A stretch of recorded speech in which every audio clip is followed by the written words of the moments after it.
I'm Anthony Bennett. I come from an organisation called Reboot the Future, which was, in her wisdom, founded by a woman called Kim Pullman on a very ancient precept, which is treat others and the planet as you would wish to be treated. So the important aspects of this reciprocity is that we centre nature in all that we do.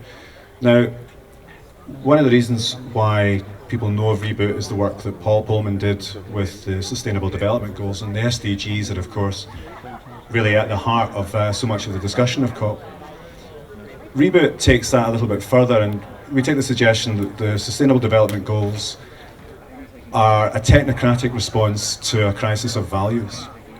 So the science is settled now. I think that there's very little equivocation now about what really scientifically or logistically needs to be done, but the crisis is why don't we act on the SDGs and what values will cause us to do so. So Reboot says that the way that people act on their values is through culture and through education and their actions. And we engage in all three reasons. We're going to show you a film in a moment which was made by a friend and partner of ours, Jack Harries from Earthrise. And what we've taken as the subject of that film is the Antarctic. The Antarctic is an incredibly important part of the reciprocal relationship with the Earth, but it has no indigenous peoples. So it's a heavily colonized space, but it has no voice. And when you come to a big affair like COP, this incredibly existential space, which is rapidly deteriorating, has got no single unifying voice to speak for it. So the question that was presented to us was, how do you give voice to the Antarctic? And if the Antarctic had a voice here at these representations and delegations, what would she say? So that was the precept that we set to Jack when we sent him to the Antarctic. We're going to show a short film which introduces Jack, who unfortunately can't be here tonight, and then we'll go into the Antarctic film, which takes us about 10 minutes. And then we'll go into a discussion with our two speakers who I'll introduce afterwards. So if we start with Jack's film, and I'll sit down and see you in a minute. Hi there, my name is Jack Harries. I'm a documentary filmmaker and also one of the co-founders of Earthrise Studio, which is a production company and creative agency dedicated to communicating climate and culture. Earlier this year, I was approached by Reboot the Future with a chance, a once-in-a-lifetime opportunity to travel to the continent of Antarctica and make a film. And the brief that was given to me was, how can we give this continent a voice ahead of the crucial COP27 conference in Egypt? Now, this is a challenge that spoke to me personally, as the year before I'd made a series called Seat at the Table, which aimed to give people living on the front lines of climate change all around the world a voice at COP26, a sort of metaphorical seat at the negotiating table. And so the idea of giving a continent a voice, one that is entirely uninhabitable to humans, felt like a really interesting challenge. It also felt personal in the sense that my journey into climate began in 2015 with the trip up to the Arctic, to Greenland, and that trip turned my world upside down. It's what set me on the path that I'm still on today. And so this was an opportunity that I didn't want to miss, and I felt like was a really interesting challenge. Thinking about how to make the film was really tricky because, of course, this is a place that has never known war. It's uninhabitable to humans. It has no indigenous communities. And so the challenge of trying to give it a voice was difficult. And there are many ways we could have approached it. And in the end, I decided to take a very personal approach, to share my experience of what it was to go to this place and how that ultimately influenced my own understanding of my relationship to nature, my broken relationship to nature. Whilst I was there, I reflected a lot on my country's role of colonialism and extractivism and that abusive relationship that we often hold with these wild places. I was also really influenced by the people that I met on the trip, the other participants on the ship. There were a lot of youth activists, business leaders, expedition leaders, NGOs, and an amazing woman called Danny Keeler, who was the first First Nations woman from Canada to ever visit Antarctica. And it was those conversations that also really influenced my thinking around this film. So I won't say too much more. I'll let you watch the film, and I hope that you enjoy it. But maybe my final message would be, it's never been more important to protect the last great wildernesses on Earth. They are crucial for the future of all of our lives on this planet, and Antarctica is probably the last great one that we have. So I invite you, after watching this film, to think carefully about your own relationship to nature and how we can stand up for these last wild places. I hope you enjoyed the film.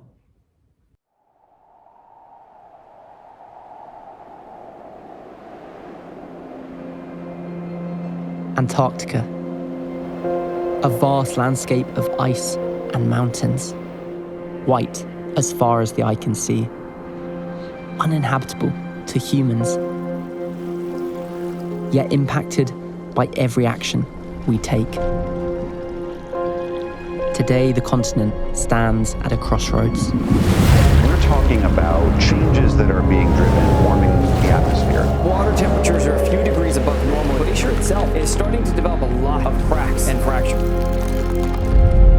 What if we really stopped to listen?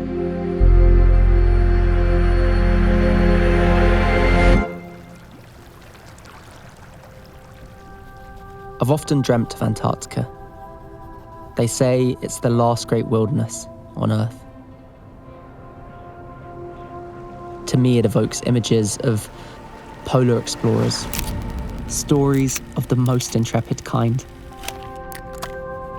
Given the chance to join an expedition myself, I wanted to retrace their footsteps, to look deeper into the history of this elusive continent.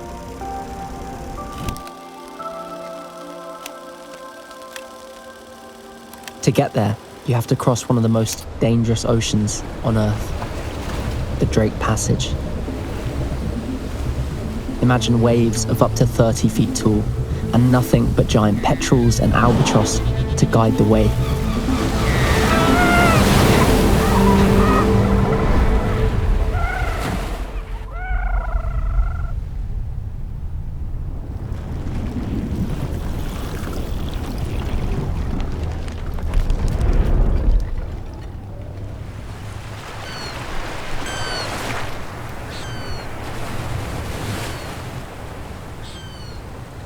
It's strange to think so few humans have ventured to this part of the world. Those who have come are driven by a deep sense of adventure, curiosity, and scientific inquiry.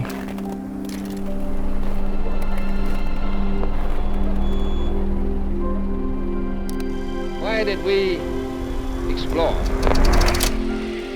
Why did we go to the bottom of the world? This is Antarctica. The history and secrets of Earth are hidden under the ice. But behind the tales of adventure, buried deep within the ice, lie dark stories of our past. She has watched as we have tried to conquer her, claim her, and colonize her. Fly again over Little America. Even tried to control her. During an era of unlimited power, when science may be able to alter the temperature balance and convert the cold regions to hospitable, productive ones. Her resources were pillaged, and wildlife driven to the brink of extinction. The chase is on. He fires. The whale's pace is slowing. The distance is narrowing. The second harpoon is fired. Brief struggle as the whale fights for his life. In these conditions, whales will be harder to find, even harder to shoot. Pieces of destruction left in our wake.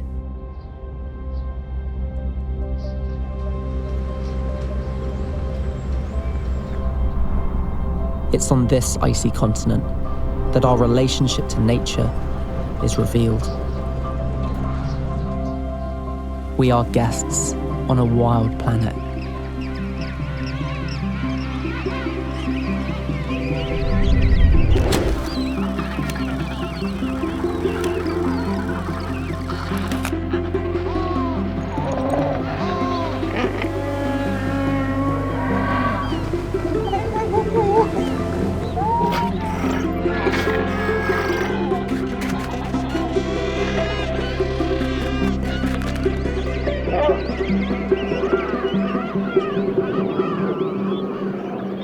Today, the continent faces a new threat. She is changing, cracking, crying out and breaking into pieces.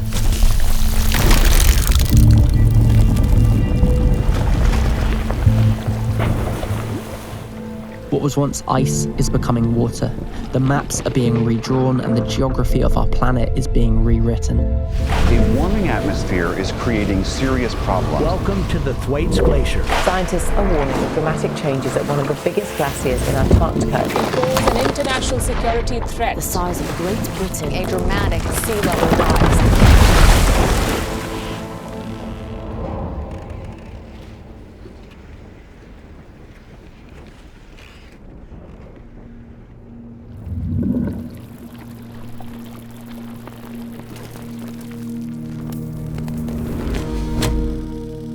As human activity warms the planet, and as pieces fall away, we must ask, what is our relationship to this magnificent land?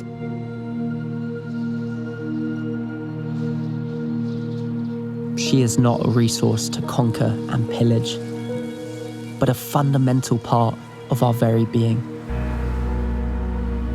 Whilst Antarctica may feel far away, we are in a constant dialogue, a symbiosis. Our actions are transforming this delicate ecosystem, and in return, she threatens to transform all of our lives. To protect ourselves, we must protect our source. We must reimagine our relationship to the natural world, to treat her the way we wish to be treated ourselves. We are Antarctica, and she is us.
Hello.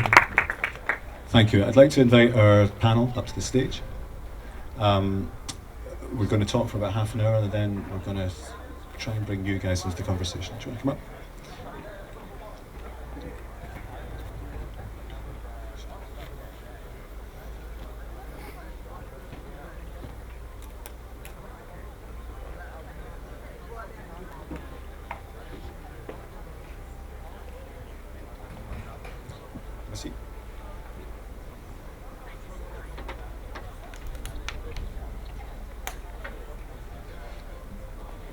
Thanks for that. So at the heart of what we want to talk about tonight is just this idea of relationships with the furthest flung parts of the world, relationships with nature and with each other, and how we bridge that gap between us.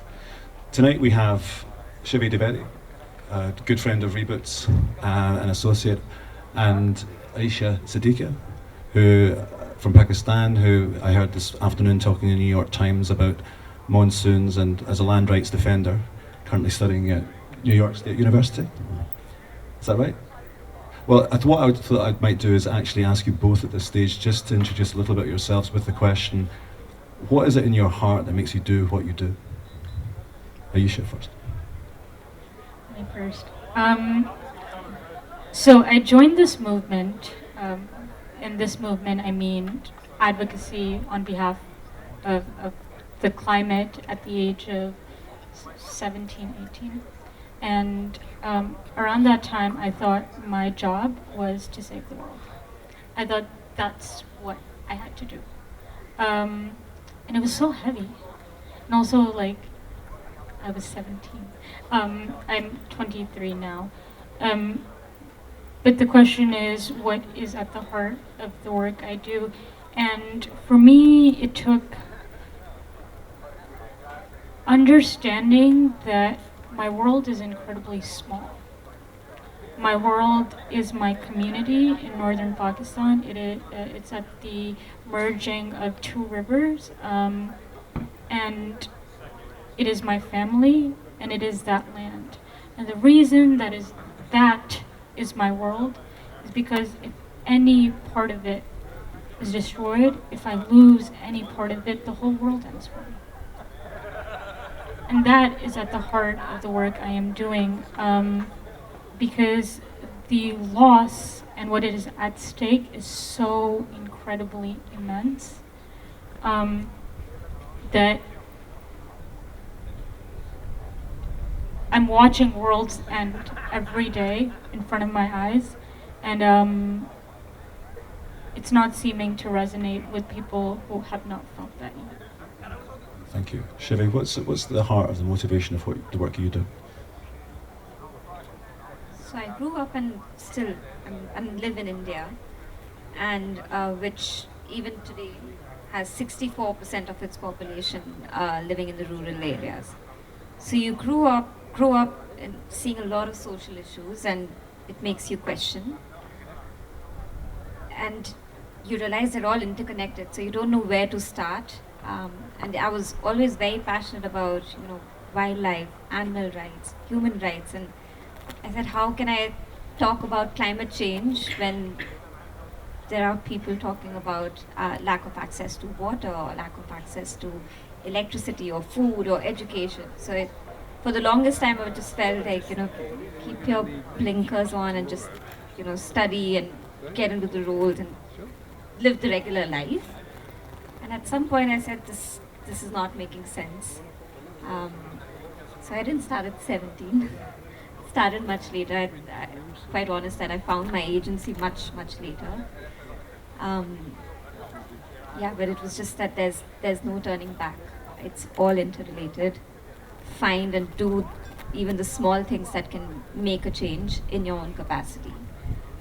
And that, like I said, it just took me a little longer to really be able to grasp and hold that. And so I keep that moment where I realize that every step or every word or every action matters, which is my North Star now. Thanks. So you were one of the passengers or explorers, should we say, on the same expedition which Jack went on to Antarctica. How did that experience change you? And what kind of empathy did it help you build, and did it change your impression of what Antarctica was? So like I said, I grew up in India, and Antarctica was so far. You see it, you learn that it's on the map, it's on the world map, but I thought there's no way that I would ever get to see it. And I thought, oh, you've got to be a scientist, you've got to have this big purpose, or really a job to get there. And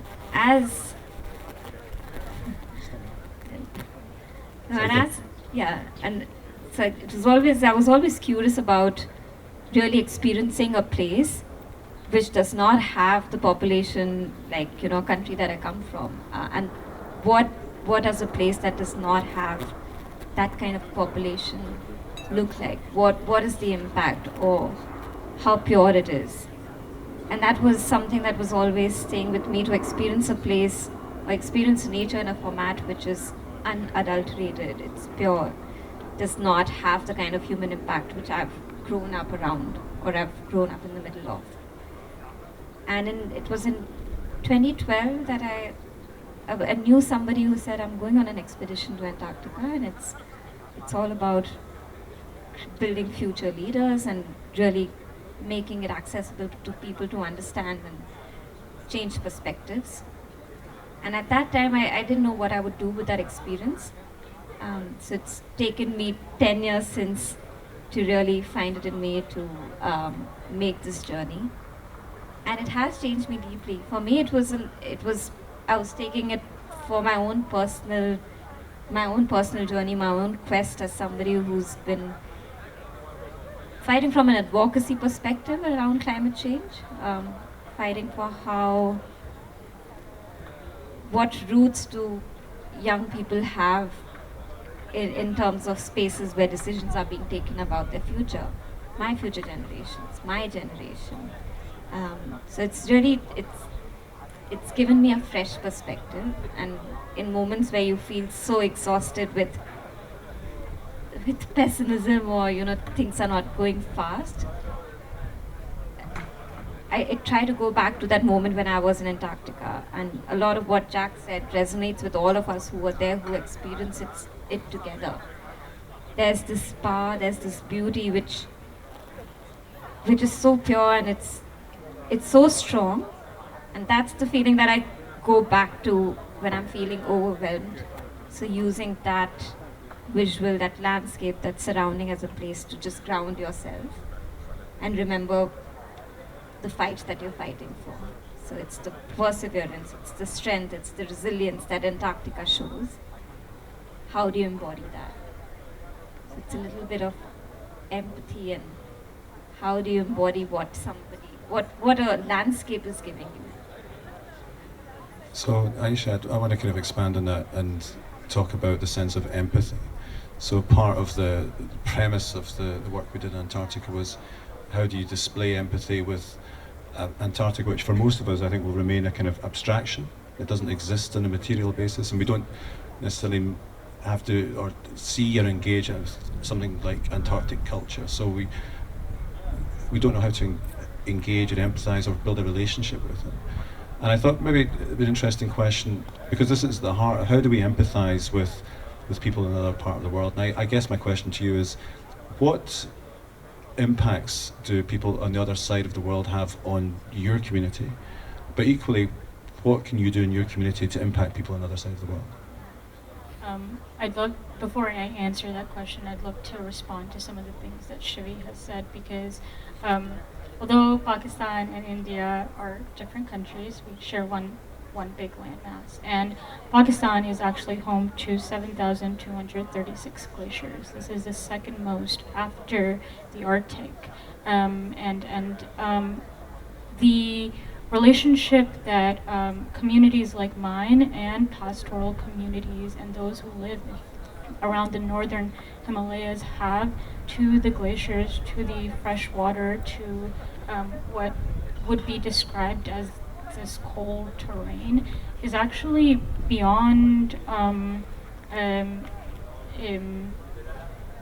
guess, like a kind of untouchable purity, because we believe that we are nature, and it is not separate from us. And because of that cosmology, defending the glaciers and protecting the water is a responsibility that you learn at a very early age. So my grandfather was a water protector, and the way that he was a water protector is we have multiple rivers running down the terrain of Pakistan, but the biggest one is called the Chenab River, and it runs from the Himalayas all the way down to Sindh. Then you have the Jhelum River, which comes from the east side into Pakistan. So it comes from India into Pakistan, and my community is at the center. Because we are at the center of the community, water protection meant that when the Jhelum got too big, my grandfather would carve streams, and he would ensure that our community was not flooded. When the Jhelum was drying up, he would close the streams and make sure that the water was given the rite of passage. We also rely a great deal on the fresh water that comes from the glaciers. But this responsibility was his father's responsibility, and he wasn't paid for this. This is our commitment to the land where we live. And so in regards to empathy, how what does an area like the Antarctic or the glaciers provide? Just immediately, for us, that area cools. It provides a shield, and it allows the cooling and keeping the temperatures of Pakistan alive. And actually, the Himalayas are extremely crucial to South Asia. They are melting at a faster speed than ever before.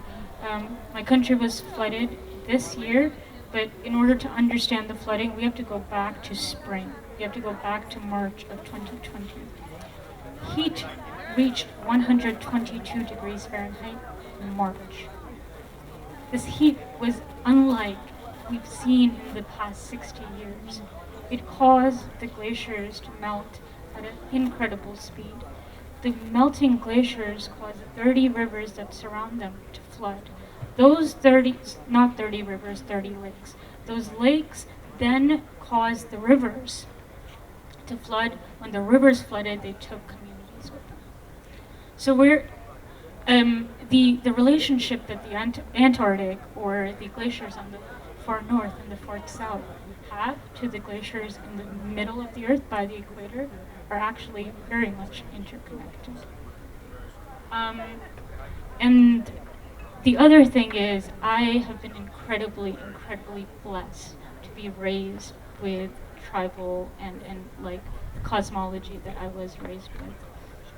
And which is along the lines of, from a very young age, I was taught that the Earth is a living being. That every aspect of it is a living, and it has a consciousness. And so the river is my relative. The glaciers are my relative. The mountains are my relative. And if I speak about defending nature, I am nature defending itself. And that cosmology really shaped the kind of emotional empathy that we can have to the, I suppose, non-human world. Because what my community can teach, I suppose, people not from there, is that you are not separate from the glaciers of the Antarctic. You are not separate from the polar bears. You are not separate from the sea lions. You are not separate from it melting. And you're not separate from its destruction either. Because the way that nature is destroyed in communities like mine, that's when it is in pain, we are in pain as well. When it is taken from, we experience extraction as well. And our livelihoods are so interdependent on it. And what nature teaches me at the same time, like the glaciers in the Himalayas, or I have not been to the Arctic or the Antarctic, is that there is a lesson to be learned in its quiet resilience. But at the same time, because it is a conscious being, it actually does have a voice. You just have to listen to it. And if you listen to it, it will provide you and it will guide you in how to take care of it. Thank you. That's amazing.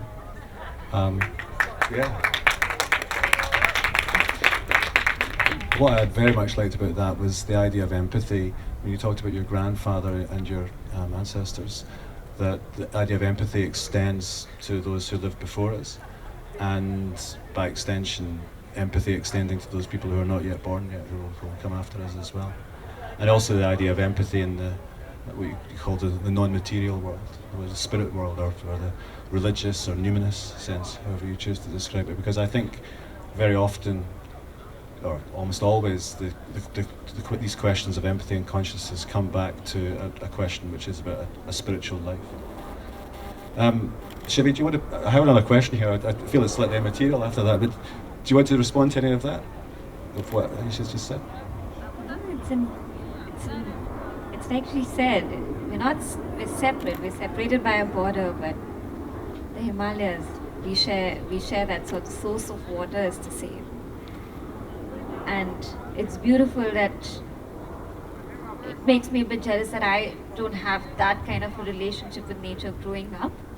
Grew up in a city, fast-paced and everything that comes with it. But Antarctica gave me, I feel, a bit of what Ayisha is just talking about. What runs in our blood is something that I'm discovering for myself, which is what I'm on a journey of. That I want to create change, but I also want to see the beauty and be reassured that things are worth protecting, that it's all not doomsday. There are parts of it which are still untouched, and there's a way that we can preserve it. It's not all gone yet. How does that manifest now you've come back? So you went to the Antarctic in spring of this year, now you're back. How does that sense of empathy manifest itself in action? How do you give the Antarctic a voice? I mean, it's just made me more passionate and given me a drive much more than what I felt I had before. So like I said, it's a constant reminder that what you're doing matters. Just do it with a lot more passion. Create more impact in the spaces that you can.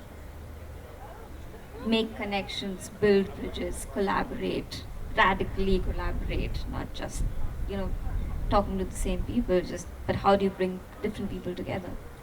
How do you bring different voices to the same table? What are the different solutions, whether it's in your ancestral knowledge, whether it's from the indigenous, whether it's from tech, whether it's the metaverse. What are the different things that are going on out there? And in the work that I do, it's a perfect match, and maybe that is why it's more that I have this role for a limited time. What can I do to make the most out of this opportunity that I have with me?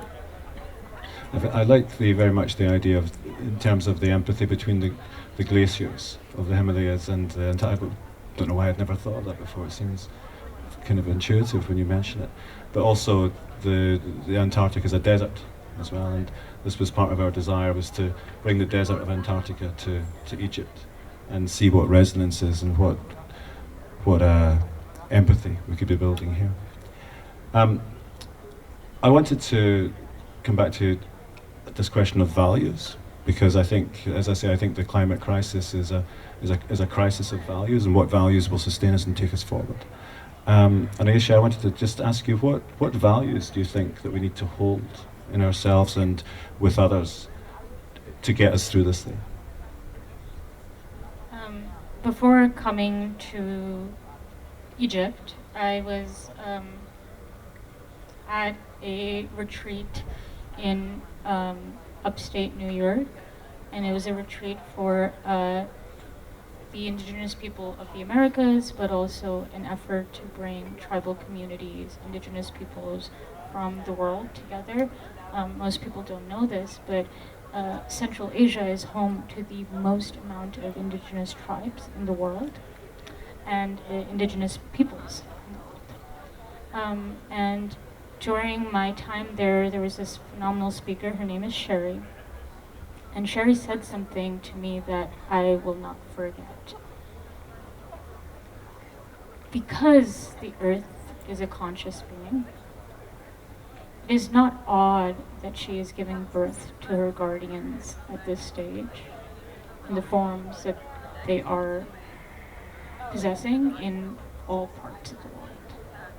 And how I will get to the point of values, but the children being born at this very stage all over the world,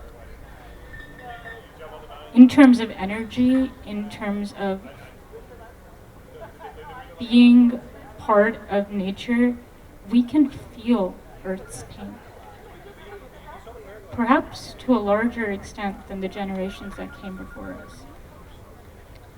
Because just like animals who are born, and I'm going to refer to Darwinism here, the Galapagos finches, they adapted to their environment so that they could survive. But the environment also had a symbiotic relationship with them, so that when they went otherwhere, it was more difficult. Humans are like that too. we have a symbiotic relationship with Mother Earth. And in all of the different parts, from the desert to the glaciers to the forests, she is crying out. And perhaps it's not the values of doing better. Perhaps we need to listen. And we need to feel that pain. There is a reason why climate anxiety is so prevalent among the youth. We can feel it. There is a reason why indigenous peoples all over the world are talking about defense of land, so that in a larger defense of everybody else. And in spaces like this, like the conference of parties where everybody is dressed in suits and running from one conference to another, we don't take a moment to look and hear what is occurring around us. There is so much tension at that conference. There's a reason why there's so much tension at that conference. There's an atmosphere, I suppose. It's because while there are agents of hope and change, there are also agents who are causing the destruction of our planet, concentrated in one conference. And it is places outside that we get to feel connection to each other, but we really got to pay attention to that. It's not a coincidence that you leave feeling like crap after the conference. That is another way that the Earth is telling you, you got to do something else. Thank you. Shivi, I want to ask you the same question, perhaps phrased differently. I think we live in an age where a lot of people feel a lack of agency and don't know quite how they themselves as a separate entity within the world can make a change. And you're somebody at a very high level has been seen to make a change. How do you find your special gift personally, that you find your unique contribution to the world, and how can other people do the same? So it's linked to values, because that is what drives you or grounds you or tells you what you're doing is right or wrong. And for me, it's love and empathy. So I feel at extreme levels. It's extreme happiness, extreme sadness, or and that's what drives me. I think just gives me. So it's love, or it's feeling so strongly or passionately about something which really drives me. And it could be, like I said, it could be a good feeling, or it could be a really, really sad feeling. And the other is empathy, but in a way which comes from fairness and linked to integrity in a way as well. So in the work that I do, which is all about creating pathways for young people to come into these climate conversations, in these conferences or the regional climate weeks, but in these global conversations, it is about being very mindful of how do you bring voices that have been marginalized for years, for decades, for centuries. How do you bring them into a space and give them a platform which makes them feel like an equal, and not just, you're put in a central place saying, I've placed this youth here and my job is done. How do you give them the space to feel like their opinion matters and what they say is really going to bring about change? How do you go beyond that just tokenism of, just for a tick mark in terms of diversity or inclusion? So how do you go just beyond those? And I feel very strongly about that. So it gives me good days and bad days. But yeah, that's what drives me in my work. Thank you. I've got a question. You've both been super open with us tonight, and I've got a question which is really about kind of cracking something open. And I might ask you, Ayisha, what is it when you think about nature and the natural world? What is it that breaks your heart?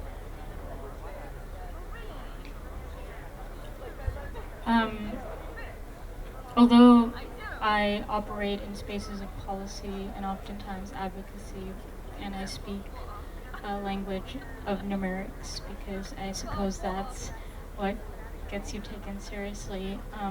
A lot of this work comes from a very emotional perspective as well. And it's both my well of hope, but earlier I was talking to you about how young people can feel the climate crisis beyond just, you know, the visible, that there's something hurting us and we're in pain. I just lost my train of thought.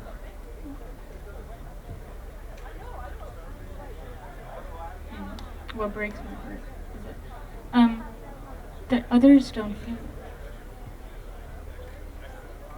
it. It's so odd to me that others don't feel it. And a community like mine in Pakistan that has experienced so much flooding and that has now turned into a humanitarian crisis, a health crisis, it feels sometimes that our blood is not as red as the people in the global south. That watching, like, we're sitting in Egypt right now, and I know it is nighttime, but it's been so hot. People live here, and they experience summer here, and they have children here.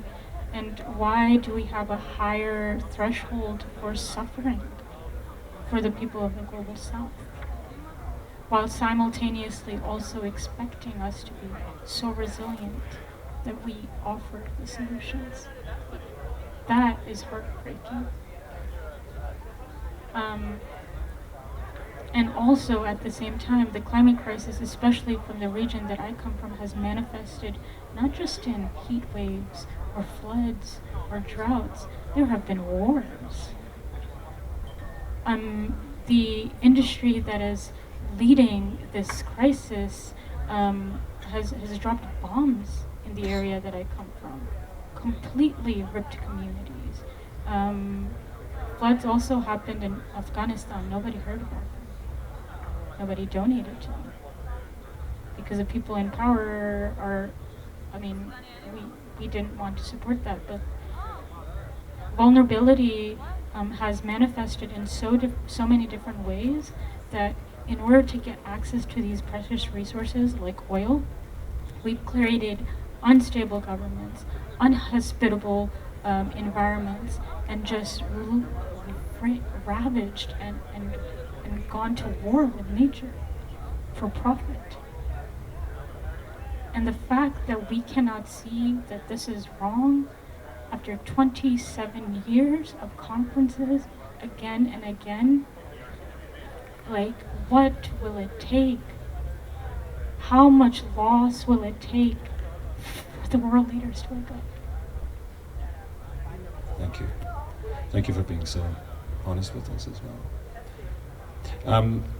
I think that's probably the most important question we can ask ourselves and also of each other. And even when the people seem to be acting with huge degrees of callousness and a complete lack of empathy, and there's a lot of that about, the question is what's hurting them, what caused them to build a callous around their heart that they could act with such careless cruelty? Because for sure there's a lot of that about, but we have to extend empathy even to the worst of us, I think. I'm going to try and end on a constructive, upbeat, chirpy note. One of the areas of empathy that we can display is geopolitical empathy between people or between nation states, which perhaps don't display a lot of it at a political level. And I just wanted a question to you both about India and Pakistan. What are the, countries which can be often described as at odds with each other? What is the commonality in terms of the climate crisis that each of you, not each of you individually, but both India and Pakistan face?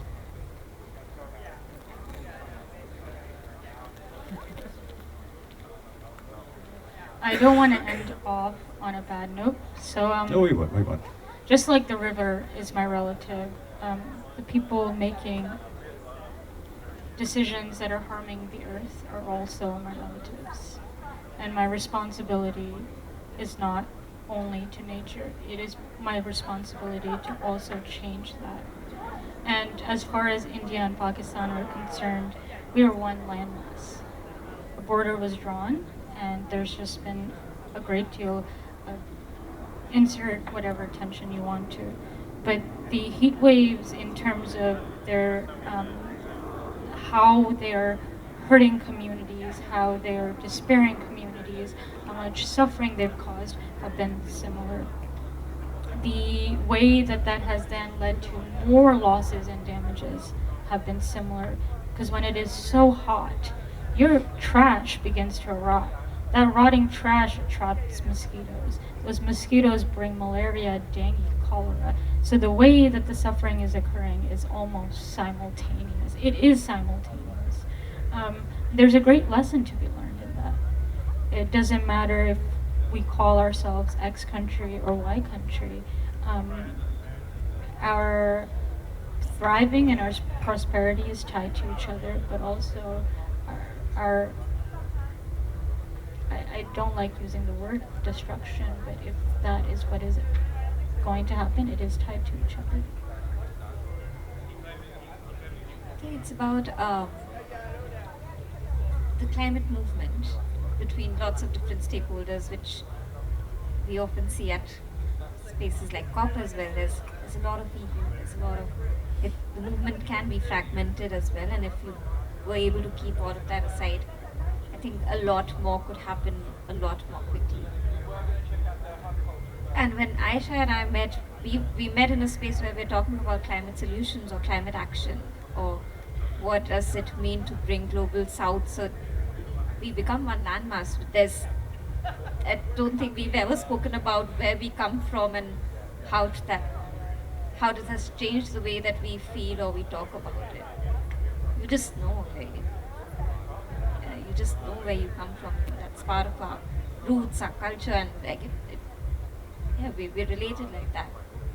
So I don't think there's no political scenario here. It's more about how do we work together, and that is what matters in the end. Like it's not just one working on it; it's two. And so I think this movement, at least from a youth perspective, is able to really break those barriers.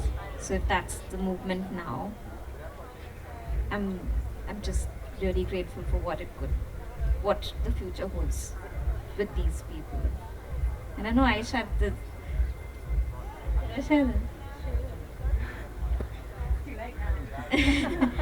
it just 2 days ago when we met, it was just like we were at this. For the first time ever at a COP, there's a space which is solely dedicated to children and youth. And we're in the middle of it, and it's buzzing and it's full. And Ayisha and I were standing next to each, and she said, "How does it feel to be surrounded by leaders of the future?" And I was like, "It just feels incredible, and it gives me goosebumps." I think that defines what you even ask about a geopolitical scenario. There's nothing that can break what brings us together. Well, that sounds like the very best note to end on, and I hope that the people in the blue zones and the green zones and elsewhere are listening tonight, because this is exactly the kind of conversation that will lift hearts and take us forward. Before we break up and before we thank everyone, you should all have been given a little card. And one of the ways that we display empathy is through conversation. And not just conversation between people on the platform and people in the audience, but conversations where you bring your heart, somebody else brings theirs, and something magical happens, because when you talk to each other, you're left with more knowledge than you had at the start. Okay, something extra component enters into the space from seemingly nowhere.